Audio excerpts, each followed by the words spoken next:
오늘 본문의 이 사무엘상 1장 3장 1절에 보면은 이런 표현이 있어요. 여호와의 말씀이 희귀하여 이상이 흔히 보이지 않더라. 이 엘리 시대 때 어린 사무엘이 이제 성막에서 이 제사장의 삶을 준비해 나아갈 때 그 당시 때 이스라엘의 대제사장은 엘리였습니다. 그는 선지자였고 예언자였고 제사장이었습니다. 근데 그 시절에 어떤 현상이 있었냐면은 말씀이 희귀했다. 그래서였을까요? 엘리 시대 때 이스라엘 민족은 참으로 힘든 시절을 보냈습니다. 언약궤를 빼앗기고요, 블레셋의 이 핍박과 약탈에 고통받아야 됐습니다. 그럼에도 하나님의 은혜를 경험할 수 없었던 시절이라는 거예요. 그러다가 드디어 오랜만에, 참으로 오랜만에 하나님은 사무엘을 통해서 그 음성을 이스라엘 민족에게 허락하시기 시작하십니다. 그리고는요, 사무엘을 통해서 하나님 말씀하시기 시작하는 거예요. 그러자 그때부터 이스라엘 민족은 회복되기 시작했습니다. 미스바에서 기도할 때 이 블레셋이 쳐들어왔지만 그때는 하나님의 음성이 들리기 시작하던 시절이에요. 결국은 블레셋 군대는 패퇴해서 이스라엘 민족이 승리하게 됐습니다. 그 후에 사울의 시대, 이 다윗 시대까지 하나님의 음성은 사무엘을 통해서 충만하게 이스라엘 땅에 임했고, 그 순간 통해서 이스라엘 민족은 점점 더 부흥하고 번성한 것을 보게 됩니다. 여러분, 그런 의미에서 우리가 지금 부흥의 때를 경험하고 있는가, 쇠퇴의 때를 경험하고 있는가를 확인하는 가장 좋은 방법 중에 하나는 주님의 음성이 살아있느냐 하는 거예요. 한 개인의 삶 속에서도 주님의 음성이 살아있다면 그때는 부흥의 때입니다. 여러분, 부흥의 때는 용기 있게 좀 모험심을 가져도 돼요. 리스크들을 좀 감수하고 과감하게 나가도 돼요. 왜냐하면 주님의 음성이 있다는 것은 그 위험도 하나님이 지켜주시고 예방해 주실 뿐만 아니라 우리가 가는 길들의 문제를 이기고 승리할 수 있도록 선포해 주시기 때문입니다. 근데 주님의 음성이 들리지 않을 때, 이때는 조심해야 돼요. 이때는 지뢰밭을 걸어가는 기분으로 살아야 된다는 거예요. 결국은 우리가 지금 부흥의 때를 경험하고 있느냐, 아니면 쇠퇴의 때를 경험하고 있느냐, 그건 무엇으로 기준을 한다는 거예요? 주님의 음성이 잘 들리는가. 어쩌면 지금 이 시대 교회의 가장 큰 위기는 뭘까요?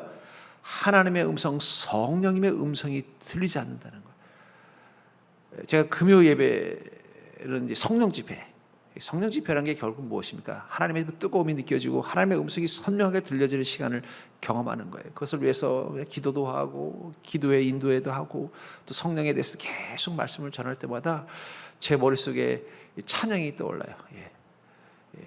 희나리 가소, 뭐 그런 구창모 무슨 가수가 불렀던 희나리라는 게 젖은 잔디약을 말합니다. 아무리 기름을 부어도 이게 타오르지 않는 성령의 불이 살아오른다는 건 성령의 음성이 들리기 시작한다는 거예요. 하늘에서 번쩍하는 불빛이 닿으면 그 다음에 좀 있다 어떻게 돼요? 우르쾅쾅쾅쾅 하는 소리가 들리는 것처럼 내 안에 성령의 불이 느껴지면 그 다음에 성령의 음성이 임하게 돼 있다는 거예요. 성령의 음성이 살아있는 곳은 부흥합니다. 교회도 그래요. 성령의 음성이 들려지는 교회는요, 부흥하게 돼 있어요. 성령의 음성이 죽은 교회는 부흥이 없습니다. 예배가 살아있다는 것은 무엇을 의미할까요? 그건 성령의 음성이 살아있는 것이 바로 예배가 살아있는 것입니다. 성령의 음성을 듣고 기뻐하고, 성령의 음성을 듣고 찬양하고, 성령의 음성을 듣고 회개하고, 성령의 음성을 듣고 순종하며 나아갈 수 있는 자가 되는 거예요. 그게 바로 예배가 살아있는 거예요. 전 그러면서 우리 교회 예배는 그래도 좀 들리는 편인 것 같아요. 왜냐하면 우리 성도님들이 하나님의 음성을 듣는 게 느껴집니다.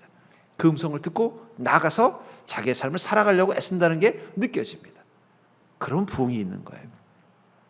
그렇기 때문에 하나님의 음성을 듣는 것은 참으로 중요한 것입니다. 왜냐하면 그것이 곧 우리 인생의 하늘의 부흥이 시작된 증거이며, 그것을 통해서 우리는 하늘의 부흥을 경험할 수 있는 준비가 되어 있기 때문입니다. 결국은 이 사무엘이 있던 이 시절, 이 엘리가 제사장으로 있던 그 시절, 이스라엘 땅에는 하나님의 음성이 희귀했고 영적으로나 육적으로 엄청난 침체를 경험하고 있었습니다. 그러다가 드디어 하나님이 오랜만에 사무엘에게 그 입술을 열어 말씀하기 시작했다는 거예요. 그게 오늘 본문의 내용입니다. 근데 그 말씀하신 곳이 어디라고 말하고 있습니까? 하나님의 등불은 아직 꺼지지 아니하였으며 사무엘은 하나님 궤에 있는 여호와의 전 안에 누워 있더라. 이 성막 안에, 이 지성소 바로 앞에, 지성소에는 함부로 들어갈 수 없으니까 이 성소 안에는 성소와 지성소가 있습니다. 쉽게 말하면은 이 텐트로 치면은 그 요즘 젊은이들이 좋아하는 텐트 중에 큰 텐트가 있대요. 그 큰 텐트는 전실이 있고 뭐 있대요. 그래서 안에 침실이 있고 바깥에는 이렇게 의자를 놓고 뭐 밥을 해 먹을 수 있는 곳이 있대요. 그러니까 그 침실로 쓸 수 있는 곳이 이제 지성소이고, 밥을 해 먹을 수 있고, 입구 쪽에 있는 게 이제 바로 이 성소 같은 곳입니다. 그러니까 지금 사무엘은 어디 있는 거예요? 그 지성소에는 하나님의 언약궤가 들어져 있고, 거기는 대제사장만 1년에 몇 번 들어갈 수 있는 곳이며, 아무나 들어갈 수 있는 곳이 아니에요. 그 바깥에 성소에서 뭐라는 거예요? 아직 이 하나님의 그 불이 켜져 있을 때, 소위 말 당직처럼 그 성소를 지키고 있을 때 하나님의 음성이 들렸다는 거예요. 그 하나님의 음성이 들린 그 지점이 어디라는 거예요? 바로 하나님의 말씀판, 법궤가 있는 바로 그 지점에서부터 시작이 됐다는 것은 중요한 의미라고 생각합니다. 왜냐하면 구약에서 보면 하나님의 음성을 들었을 때 보면은 이 성궤, 하나님의 법궤와 관련된 부분들이 많기 때문이에요. 출애굽기 33장 34절 35절에서도 보면은 이 모세가 하나님의 음성을 듣는 장면을 이렇게 말하죠. 그러나 모세가 여호와 앞에 들어가서 함께 말할 때에는 나오기까지 수호관을 벗고 있다가 나와서는 그 명령하신 일을 이스라엘 자손에게 전하며 하면서, 이 모세가 이 성소 안에 들어갔을 때, 그때 하나님은 그 지성소에서 말씀하기 시작했다는 거예요. 그것을 듣고 모세는 나와서 이스라엘 민족에게 전달했고, 이스라엘 민족은 그 모세를 통해서 들은 하나님의 음성을 따라 광야의 40년 기간을 무사히 주님의 은혜 가운데 지나갔다라고 말하고 있습니다. 그런 의미에서 우리가 하나님의 음성을 선명히 듣는 것, 이것을 위해서 우리에게 필요한 것은 어쩌면 지성소, 그 법궤 앞에 서 있는 믿음과 같아야 한다라는 생각이 들어요. 그런 의미에서 이 법궤의 구성 요소로, 지성소의 구성 요소를 통해서 어쩌면 어떤 음성이 하나님의 음성을 선명히 들을 수 있는가, 저는 그 지혜를 얻을 수 있다고 생각합니다. 출애굽기 25장 21절부터 22절에 보면은 속죄소를 궤 위에 얹고 내가 내게 줄 증거판을 궤 속에 넣으라. 거기서 내가 너와 함께 만나고 속죄소 위 곧 증거궤 위에 있는 두 그룹 사이에서 내가 이스라엘 자손을 위하여 내게 명령할 모든 일을 내게 이르라. 이 언약궤의 바로 위에 이 뚜껑에 해당되는 것을 뭐라고 부르냐면 속죄소라고 부른다는 거예요. 그리고 그 속죄소 뚜껑 아래 뭘 넣는 거예요? 증거판을 넣어라. 이 증거판이란 말이 히브리어로 에두트라는 단어를 쓰는데, 이게 증거, 변명, 소위 말씀, 십계명이 새겨져 있는 돌판을 말하는 것입니다. 하나님의 말씀을 그 언약궤 안에 넣고 그 위에 속죄소를 얹고 나서 어떻게 한다고 말씀하고 있어요? 내가 이스라엘 자손을 위하여 내가 내게 명령할 모든 일을 그 증거궤에 있는 두 그룹 사이에서 말씀하시겠다라는 거예요. 그 언약궤의 일을 통해서 하나님께서 말씀하신다는 거예요. 그리고 그 중심에 뭐가 있다는 거예요? 그 하나님의 말씀판이 들어있다는 것입니다. 저는 이것을 통해서 우리가 깨닫게 되는 것이 뭐냐면, 우리가 어떤 믿음이 하나님의 음성을 선명하게 들을 수 있는 믿음이 될 수 있는가. 여러분도 주님의 음성 정말 선명하게 듣고 싶잖아요. 그렇죠? 우리 교회 그래도 이 유튜브도 들어보시면 아시겠지만, 우리 큰 교회도 아닌데도 우리 교회 유튜브 음성이 소리가 괜찮잖아요. 그 왜 그렇습니까? 이게 다 이 스피커, 마이크 이거 괜찮은 거 써서 그런 거예요. 4년 전에 우리 교회 리모델링 할 때 좀 우리 교회 재정적으로는 부담이 되더라도 이 방송 쪽에 좀 장비는 좀 후회하지 않도록 하자. 왜냐하면 제가 전에 섬기던 큰 교회에서 보니까 이게 방송 장비는 이 가격 차이도 많이 나지만 너무 가격에 맞춰서 하면 반드시 후회한다는 걸 제가 그때 방송실을 담당하는 사역자였기 때문에 알았거든요. 그래서 조금 욕심을 부리는 게 나중에 후회하지 않는다는 걸 알아서 제가 우리 중직들을 설득하고 해서 조금 좋은 장비를 썼어요. 그랬더니 이렇게 소리가 좋은 겁니다. 그렇죠? 하나님의 언약궤를 통해서 하나님의 음성을 선명하게 들을 수 있는 믿음이 된다면 우리는 당연히 그 음성 따라 살아갈 것입니다. 그렇죠? 그렇다면 어떻게 하면 그 음성을 잘 들을 수 있는가가 중요한 거예요. 그런데 거기서 가장 중요한 게 뭐냐면, 우리가 말씀에 대한 확신이 있어야만 주님의 음성이 잘 들린다는 거예요. 절따라 해볼까요? 말씀에 대한 확신이 있는 자만이 주님의 음성을 선명히 들을 수 있다. 아까도 말한 것처럼 그 법궤 안에 들어있는 핵심적인 세 가지 물건 중에 하나가 뭐예요? 말씀판. 하나님의 말씀이 적혀져 있는 돌판이라는 거예요. 그것을 언급하시면서 뭐라는 거예요? 그 위에서 내가 명령하겠다. 하나님 우리에게 왜 말씀을 주셨어요? 여호수아서 1장 8절에 보면 이 율법책을 내 입에서 떠나지 말게 하며 주야로 그것을 묵상하여 그 안에 기록된 대로 다 지켜 행하라. 그리하면 내 길이 평탄하게 될 것이며 내가 형통하리라. 하나님께서는 모세에게 십계명의 돌판을 주시고 나서 그것만 주신 게 아니에요. 계속해서 그 돌판을 기초로 해서 하나님께서 법궤에서 말씀을 하셨습니다. 그 말씀을 모세는 듣고 어떻게 했을까요? 그냥 듣기만 한 게 아니라 그걸 다 기록을 한 거예요. 그 기록한 게 우리가 알고 있는 모세오경이에요. 그러니까 아마 모세는 모세오경을 어디서 썼을까? 성소에서 썼을 것 같아요. 그러니까 지성소에 있는 돌판에서 하나님께서 마치 스피커를 통해서 소리가 들리는 것처럼 하나님께서 말씀하시면은 그걸 두고 레위기도 쓰고 민수기도 쓰고 신명기도 쓰면서 그렇게 하나님의 모세오경을 쓴 거라고 저는 생각이 듭니다. 결국은 하나님의 말씀에 대한 확신이 필요한 이유가 뭐냐면 하나님께서 뭐라고 말해요? 율법책을 내 입에서 떠나지 말고 그것을 이 모세오경을 말하는 겁니다. 주야로 그걸 묵상하라는 거예요. 그리고 그 안에 기록된 대로 다 지켜 행하라. 그리하면 내 길이 평탄하게 될 것이고 형통할 것이다. 무엇을 말씀하건대 여호수아야, 너의 인생이 평탄하게 되고 형통하길 원하느니, 부흥하길 원하니, 너의 삶에 축복이 임하길 원하니, 그렇다면 주님의 말씀을 묵상하고 그것을 기록된 대로 다 지켜 행하라는 거예요. 여호수아가 그렇게 할 수 있었던 것은 무엇입니까? 그의 믿음이 있었기 때문이에요. 하나님의 말씀이 바로 음성이라는 믿음. 그 음성을 따라 순종하면, 말씀을 따라 순종하면 내 인생에 형통과 축복이 올 거라는 그 믿음이 있었기 때문에 그는 그 음성을 듣고 그렇게 살아간 것입니다. 하나님의 말씀을 우리 마음 가운데 주야로 묵상하면서 그 말씀을 듣는 순간, 말씀을 사모하는 순간, 어느 순간 그 말씀은 음성이 되는 것입니다. 우리가 주님의 음성을 어떻게 들어야 됩니까? 말씀을 사모하고 말씀을 가까이 하다 보면은요, 어느 순간 하나님의 말씀은 더 이상 문자가 아니라 소리로 바뀌는 걸 느끼는 거예요. 내 안에서 음성으로 바뀌는 걸 느끼는 거예요. 근데 평소에 하나님의 말씀에 대해서 관심이 없고 말씀을 주야로 묵상하고 그 말씀을 지키고 사는 이 말씀이 바로 진리라는 확신을 가지고 살지 않으면요, 절대로 그 말씀은 음성으로 바뀌지 않습니다. 요즘은 그 번역기가 참 잘 돼 있잖아요. 저도 몇 번 써볼 일은 별로 없었지만 한번 일부러 테스트를 해봤어요. 한국말로 여기가 어디입니까? 해놓고는 옆에다가 설정 국가를 저 무슨 우크라이나, 그럼 무슨 스키 그러면서 소리가 탁 나오더라고요. 문자를 보냈는데 문자로만 번역해 주는 게 아니라 음성으로까지 번역시켜 주더라고요. 그래서 제가 그때 영적으로 깨달았습니다. 하나님의 말씀을 내 마음속에 마치 번역기에 새기듯이 잘 새기면 그것은 말씀으로 끝나는 게 아니라 음성으로 변한다는 걸 느낄 거라는 거예요. 하나님의 음성이 들려지는 거예요. 여러분들 중에 하나님의 음성이 들리는데 순종하지 않을 사람이 있습니까? 그런 사람은 애시당초 교회 오지도 않습니다. 우리는 주님의 음성을 들으면 순종할 준비가 되어져 있어요.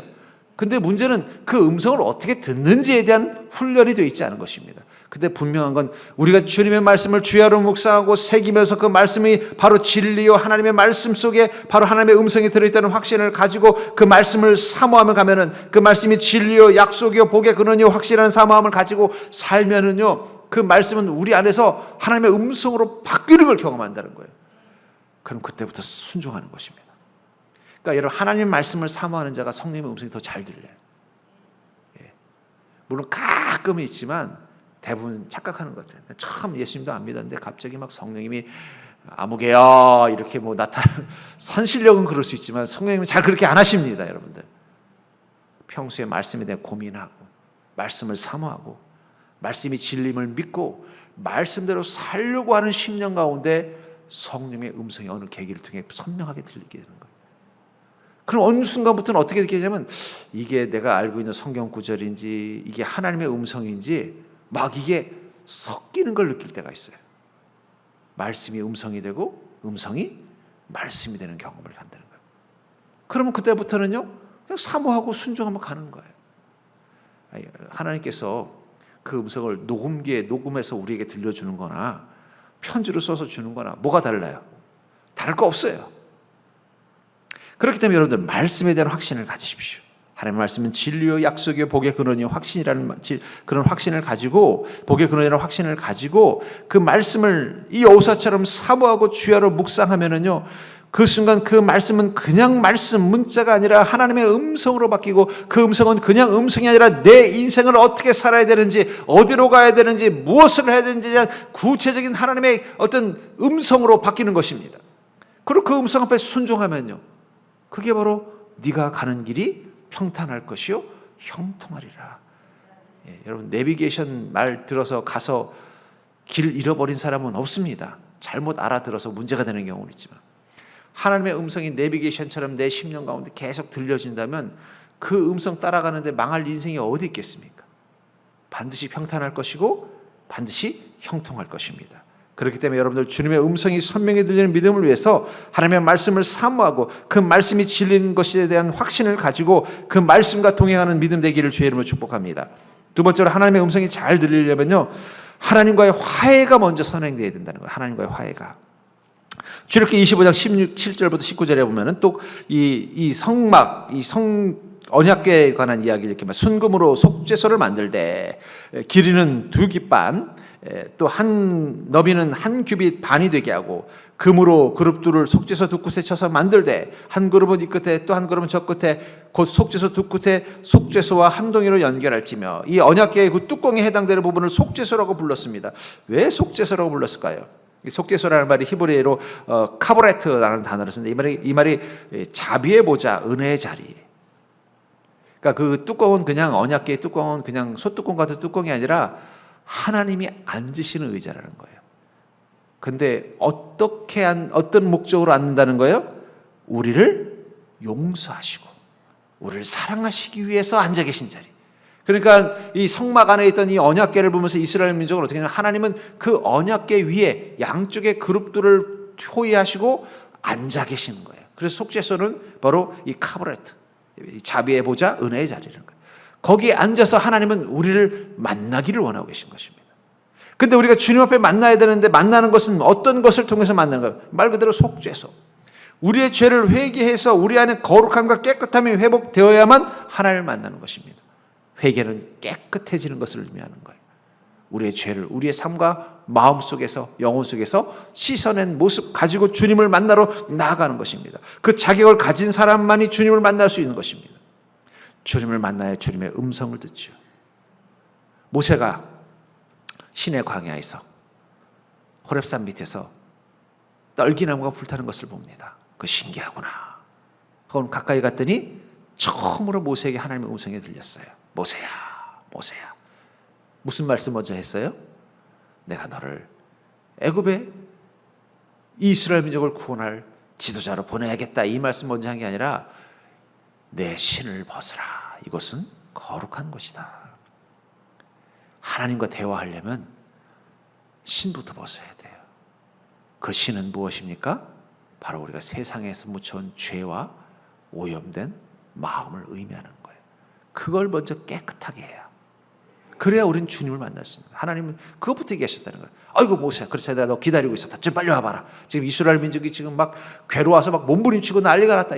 조금만 더 있다가 그냥 이스라엘 민족이 그냥 다 집단 자살할 것 같다. 내가 급하게 너를 좀 찾는다. 빨리 와라. 지금 급한 일이 있는데 너 빨리 가서 이 지팡이 가지고 가가지고 이스라엘 민족 구하라. 이렇게 말씀하신 게 아니라 무엇부터 하라고 말씀하셨다는 거예요?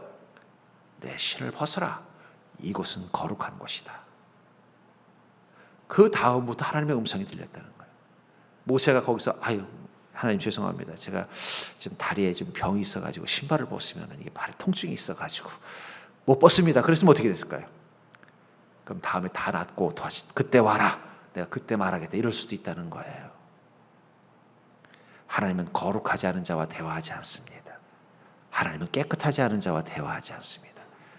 여전히 죄와 어리석고 욕망된 마음이라는 신발을 신고 주님을 만나고자 하는 자들과 하나님은 만나는 주지만 말씀은 하지 않아요.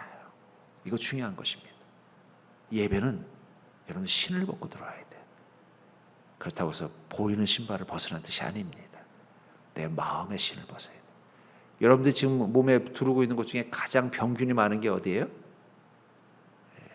신발이에요. 그렇죠? 제가 이렇게 어디 뭐 세미나를 간다든지 또 이렇게 집을 뭐 좀 며칠 비우게 되면은 저희 집에 이 캐리어라는 게 있어요. 이걸 가지고 이제 여행을 하고 돌아오면요, 제일 갈등이 되는 게 뭐냐면, 이 캐리어가 바퀴가 달려 있잖아요. 이 바퀴가 지금까지 어디를 다녔어요? 그 지저분한데 때로는 화장실도 갔다 오고. 근데 이걸 그대로 들고 안방 이 거실을 통과해야 하는 게 이게 맞나? 막 갈등이 생기는. 이걸 어떻게 해야 되나? 그 전까지는 그런 생각 안 하다가 문득 그 코로나 때를 지나면서 그 생각이 들더라고요. 가장 지저분하겠구나 이 바퀴가. 그러면 어떻게 해요, 여러분들은? 어떻게 하세요, 그럴 때? 씻어요? 아니면 그냥 안방이든 거실에든 막 굴러다니게 하세요? 그 찝찝하니까 이제 입구에다 놔두면 어떻게 해요? 뭐 걸레 같은 거나 소독제로 바퀴를 한 바퀴 닦고, 무거우니까 들고 오기 좀 그렇고 닦아서 그 다음에 들어오잖아요.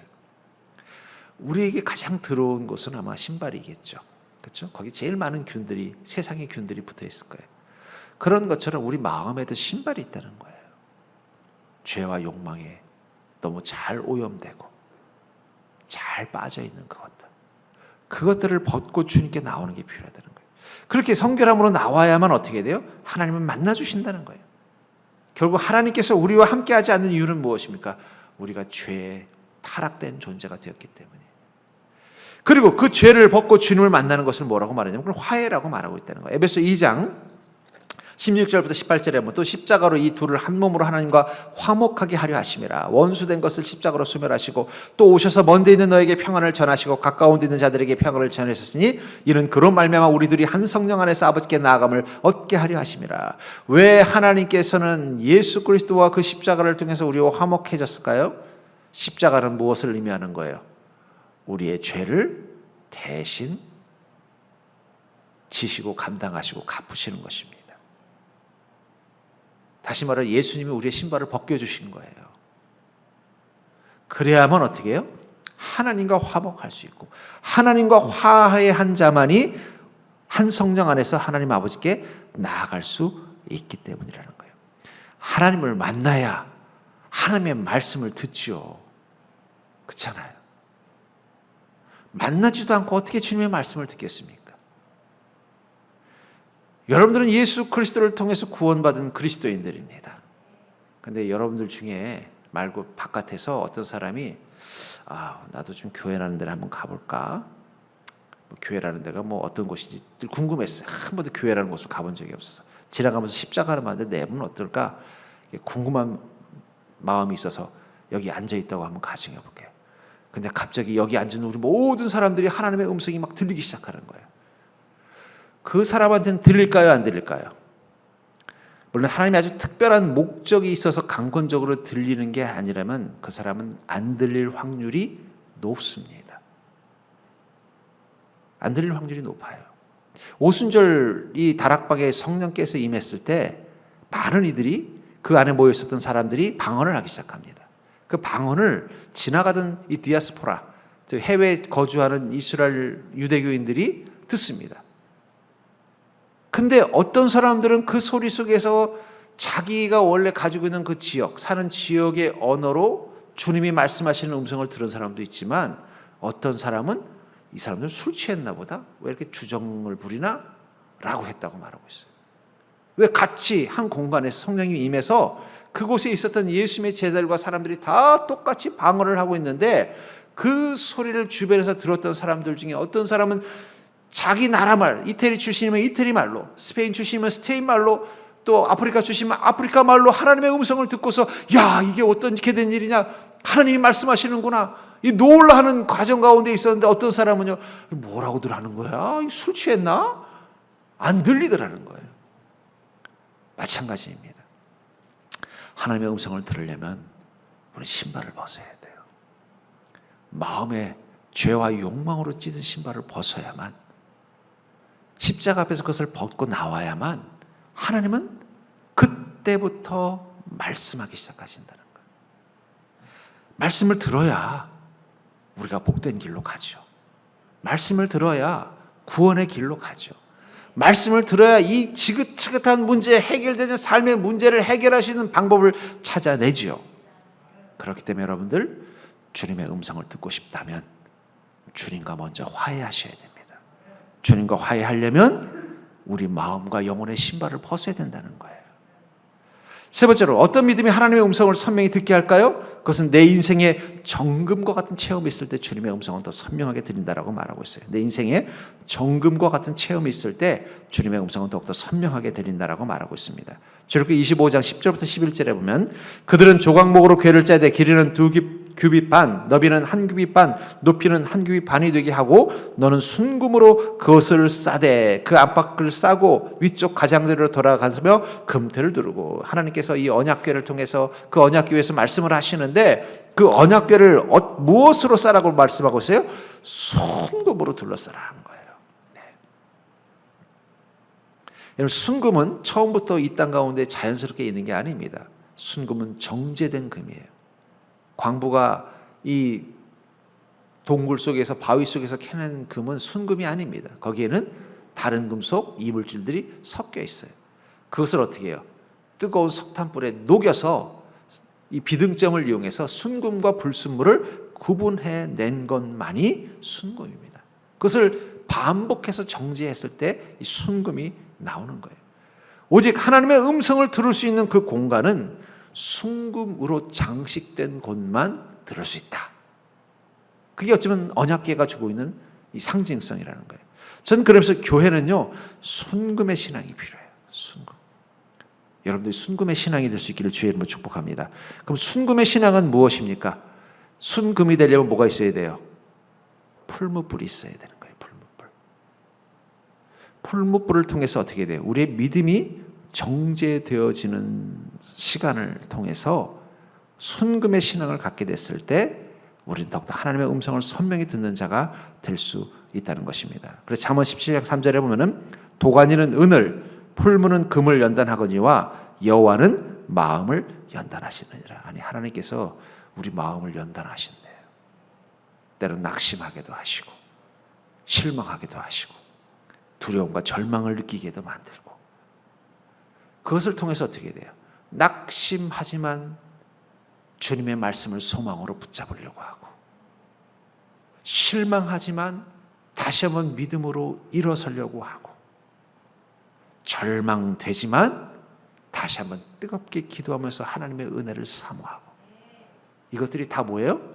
풀무불이라는 거예요. 풀무불. 물론 날 때부터 정금 같은 신앙 가진 사람도 있겠죠. 그런 거 없어도 그냥 정말 믿음 너무 좋고 하나님의 음성 들을 만큼 모든 게 완벽한 믿음 가진 사람도 있을 수도 있겠죠. 근데 미안하지만 저는 아직 한 번도 못 봤습니다. 대부분 다 불순물들이 섞여 있어요. 그 불순물들을 녹여내는 작업이 필요하다는 거예요. 근데 하나님은 그것을 무엇을 통해서 한다고요? 마음의 연단을 통해서. 여러분, 그리스도인은 시험도 좀 들어야 됩니다. 시험 속에서 믿음이 자라면 순금이 되는 거예요. 시험 속에서도 주님 섬기는 모습을 회복하면 순금이 되는 겁니다. 가끔은요, 너무너무 하나님께 실망해서 말씀도 좀 안 들릴 때도 있어야 돼요. 근데 안 들린다고 떠나버리면 그거는 버리는 것이고, 안 들림에도 불구하고 주저앉아서 눈물을 흘리면서 주님 음성 좀 듣게 해주십시오. 저 괴로워 죽겠습니다. 그러다가 어느 순간 들리기 시작하면 어떻게 돼요? 내 믿음이 순금이 되는 거예요. 그게 바로 마음을 연단하시는 하나님의 방식이라는 거예요. 그것을 통해서 우리의 믿음이 순금과 같은 믿음이 되는 순간 마치 그 언약궤를 둘러싸고 있는 장식이 된 금처럼 온전하게 하나님의 음성을 들을 준비가 된 거예요. 거기다 만약에 모세가, 아론이 순금이 좀 모자른데 저 은하고 금하고 섞은 걸 좀 넣을까 그랬으면 하나님이 거기 앉으시겠어요? 안 앉으실 거라는 거예요. 정금, 순금. 그 풀무불에서 완벽하게 정제되어져서 일체의 불순물도 없는 순과 같은 그런 것들만 그 금 언약궤를 장식할 수 있는 도구가 된 것처럼 하나님의 영광, 하나님의 음성을 위해서, 또 교회를 섬기는 자도 그래요. 정말 교회를 잘 섬기려면요, 순금의 신앙을 가진 분들이 되셔야 돼요. 그런 분들은 교회를 섬길 때마다 하나님의 은혜와 능력이 그분의 섬김을 통해 나타나게 돼 있다는 거예요. 베드로서 1장 7절에 보면 너희 믿음의 확실함은 불로 연단하여도 없어질 금보다 더 귀하여 예수 그리스도께서 나타나실 때 칭찬과 영광과 존귀를 얻게 할 것이라. 베드로 목사님이 섬기는 교회 성도들의 그 믿음에 대해서 뭐라고? 난 너희들의 믿음에 대해서 확신을 가지고 있다는 거예요. 너희 믿음은 불로 연단하여도 없어질 금. 그건 뭐예요? 불순물이 섞인 가짜. 그것들이 싹 사라지고 남은 것들. 그게 순금이잖아요. 그것처럼 귀한 거라는 거예요. 그래서 어떻게 해요? 그것이 바로 주님께서 나타날 때 너희가 칭찬과 영광과 존귀를 얻게 만드는 능력이 될 것이다 라고 말하고 있습니다. 그러니까 여러분들, 우리의 믿음이 순금이 되면 하나님의 음성은 잘 들리게 되어져 있습니다. 그것을 위해서 우리는 오늘도 풀무불 앞에 서는 거예요. 그 풀무불은 바로 마음의 풀무불입니다. 실망이라는 풀무불, 두려움이라는 풀무불. 그러니까 여러분들이 실망하는 것과 믿지 않는 자가 실망하는 건 다른 거예요. 이미 믿음을 가지고 있고 하나님의 말씀을 가지고 있고 하나님의 음성을 들은 경험이 있는 여러분들이 실망하는 것은 더 정금과 같은 신앙으로 더 선명하게 주님의 음성을 듣는 자가 되기 위해서 연단받는 것입니다. 그러니까 너무 실망한다고 실망하지 마시기 바랍니다. 그 실망을 이겨내는 믿음을 회복하시면 돼요. 그러면 자신이 업그레이드 되어 있는 걸 느껴요. 그 운동을 전문으로 가르치는 그 운동학 전문가가 그 얘기를 하더라고요. 자신의 근육량을 늘리려면은 제일 중요한 게 뭐냐면 자기가 들 수 있는 무게보다 조금 더 들어야 근육이 더 커진대요. 쉽게 말하면 나는 역기로 한 50kg 들을 수 있다. 그럼 50kg만 들으면 어떻게 돼요? 그냥 요 정도 근육으로 멈춘다는 거예요. 근데 용기를 내서 이번엔 한번 60kg 들어볼까? 그러면 엄청 힘들고 막 아리백이지면 어떻게 돼요? 그러고 나면 근육이 더 늘어난다는 거예요. 연단도 그런 것입니다. 마음에 믿는 자들이 주님과 동행하다가 때로는 시험도 들고 낙심도 되고 하나님이 나는 사랑하지 않는 것처럼 생겨서 두렵기도 하고 또 내가 하는 모든 일들 가운데 하나님의 역사가 나타나지 않으면 괴롭기도 하고 저는 이 특별히 오늘 본문의 이 사무엘과 엘리의 관계를 보면서 왜 엘리를 하나님 버렸는지 이해가 돼요. 하나님의 음성이 그렇게 희귀했으면 이 성소 앞에 성소에 누가 누워 있어야 돼요? 엘리가 누워 있어야죠. 근데 지는 집에 가서 자고 아마 성소 바깥에다가 텐트 쳐놓고는 거기서 자고는 사무엘을 네가 좀 가서 지키고 있어라. 똥줄이 안 탄다는 거예요. 지금 하나님의 음성이 안 들리면 자기가 뭘 하는 거예요 도대체. 이 대제사장이 하나님의 음성이 안 들린다면 그건 자기는 아무것도 못하는 무기력한 존재인데도 어떻게 하고 있더라는 거예요. 어느 순간 포기해버린 거예요. 결국은 어떤 비극이 일어났어요. 자기의 두 아들들이 하나님의 언약궤를 하나님의 허락도 없이 가지고 나갔다 전쟁터에서 패해서 죽고 언약궤는 빼앗기고 자기 자녀들이 죽었고 언약궤를 빼앗겼다는 소식을 듣고 엘리가 놀라 뒤로 자빠지다가 그만 즉사하고. 만약에 이곳에 오늘 본문에서 사무엘이 아니라 엘리가 비록 나이 먹어서 힘들지만 하나님 제가 주님 음성 안 들린 지가 너무 오래됐습니다. 너무 괴롭습니다. 명색이 내가 대제사장이고 내가 선지자인데 주님 음성도 못 듣고 제가 어떻게 이스라엘 민족을 다스리겠습니까? 저 좀 살려주십시오. 안 들려주시려면 차라리 저를 거둬가십시오. 그리고 거기 무릎 꿇고 주님의 음성이 들릴 때까지 그 성소를 떠나지 않았다면 어떻게 됐을까요? 하나님이 계속 모른 척 했을까요? 그 음성을 들려주셨을 것입니다. 그래서 그 가정에 그런 비극적인 일은 일어나지 않았을 거예요. 이스라엘 민족이 블레셋에게 언약궤를 빼앗기는 이 수치스러운 일은 일어나지 않았을 거라는 거예요. 결국은 주님의 음성을 들어야 되는 이 긴박한 순간에 그 음성을 듣고자 갈급해하는 마음이 없었기 때문에 그는 더욱더 비극으로 간 것입니다. 전 그런 의미에서 여러분들 우리 그리스도인으로서 하늘의 복을 누리는 가장 중요하고 가장 기본적인 믿음은 무엇인가? 그건 주님의 음성을 듣는 것입니다. 안 들리면 안 들릴수록 더 들리려고 성소에 머무는 믿음이 되어야 돼요. 난 정말 주님의 음성이 필요한데 주님의 말씀 안 하십니다. 그러면요 오늘부터 교회로 출근하세요. 비밀번호 가르쳐 드릴 테니까 일 보실 때 빼고는 여기 와서 그냥 앉아 계세요. 뭐 누우셔도 돼요. 예배 시간에만 비워주시면 돼요. 하나님 음성 들릴 때까지 한번 때를 쓰세요. 왜냐하면 모든 하나님의 은혜와 부흥은 주님의 음성이 들리기 시작할 때부터이기 때문입니다. 여러분들 이 믿음의 지혜를 가지고 사는 자가 되기를 주의 이름으로 축복합니다.